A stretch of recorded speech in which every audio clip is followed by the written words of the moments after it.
कटिहार भेड़िया रहेका में दो पक्षों के बीच जमीनी विवाद को लेकर हुई मारपीट में अब नया मोड़ आ गया है। हमने कल आपको खबर दिखाई थी कि यहां के रहने वाले शिक्षक राजीव सिंह और चंदन चौहान में जमीन पर ईंट बिछवा देने को लेकर मारपीट हुई थी।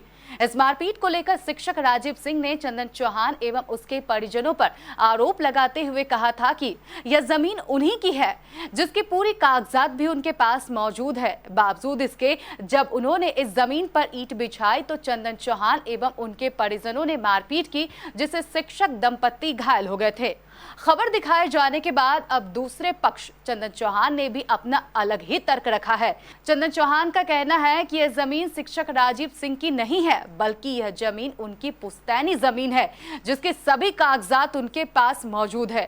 साथ ही उन्होंने बताया कि जमीन को लेकर केस भी चल रहा है, लेकिन अब तक फैसला नहीं आया है। वहीं चंदन चौहान का कहना है कि जमीन पर राजीव सिंह कब्जा करने को लेकर कभी ईंट सोलिंग करने लगता है तो कभी बाउंड्री लगाने लगता है, और जब इसका विरोध किया जाता है तो मारपीट करने लगता है। नहीं सर, ये सब झूठा आरोप है। मामला सर ये है कि हम लोग का वो पुश्तैनी ज़मीन है। टोटल ज़मीन 2 एकड़ 26 डिसमिल है, जिसमें हम लोग के दादा के द्वारा 1 एकड़ 98 डिसमिल ज़मीन बिक गया है और 27 डिसमिल ज़मीन बचा हुआ है, जो कि दक्षिण साइड है। तो वो दक्षिण साइड हम पोजीशन लमसम हमको लगता है कि 40 से 45 साल पहले से हमारे पिताजी के द्वारा पोजीशन है और आज तक हम लोग का कब्जा में है। राजू सिंह ज़बरदस्ती ज़मीन को कब्जा करने के लिए ईंट सोलिंग कर रहा था, तो हमको गुप्त सूचना से मालूम चला कि वो ईंट सोलिंग कर रहा है हमारे ज़मीन में। तो हम उसको रोकने गए तो वो हमारे ऊपर हमला कर दिया। तो हम अपना बीच बचाव करने लगे। वो लाठी लेके निकला, उसी का लाठी हम छीन लिए। छीन करके उसको समझाने लगे कि ईंटा सोलिंग मत करो।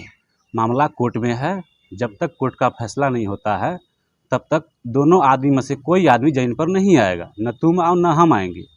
ये बात वो मानने से इनकार कर दिया और ज़बरदस्ती ईंटा सोलिंग करने लगा। इसी में धक्का मुक्का उसने हमको किया। रोकने गए तो राजीव सिंह का वो पोजीशन नहीं है सर, वो पोजीशन हमारा है। वो ज़बरदस्ती कर रहा है सर। अब सच्चाई क्या है? यह जमीन आखिर है किसकी, चंदन चौहान की या फिर शिक्षक राजीव सिंह की? इसका पता तो न्यायालय के फैसले के बाद ही चल पाएगा।